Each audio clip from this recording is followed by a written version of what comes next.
Kupci Tucsonov, vem, zdaj ste žalostni, da niste počakali na dodatke N-Line, ker takšen res izgleda dobro.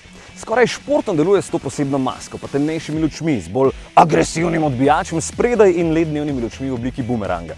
No, da o 19-palčnih platiščih in sedežih, športnih sedežih z mešanico usnja in semi še sploh ne govorim.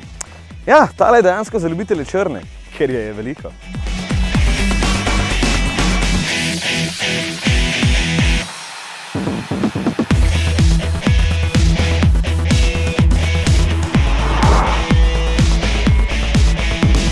Poganja ga 1,6 litrski turbodizelski stroj s 100 kW moči, se pravi 136 konji in se zdaj zdi bolj odziven kot prej.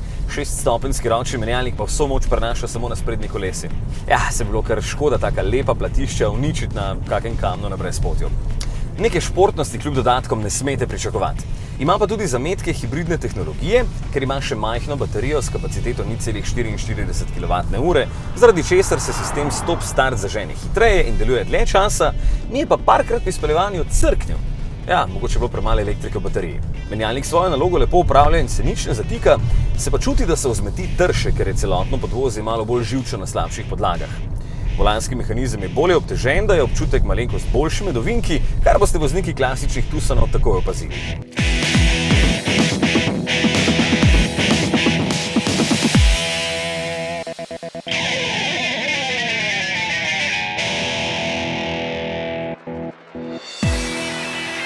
Zmotijo omejitve na multimedijskem sistemu, ki tudi sovozniku preprečujejo, da bi med vožnjo dodal nov mobilni telefon ali kaj podobnega. Je pa po drugi strani presenetil z relativno ugodno porabo, ker je na testu porabil 6,2 litra na 100 prevoženih kilometrov.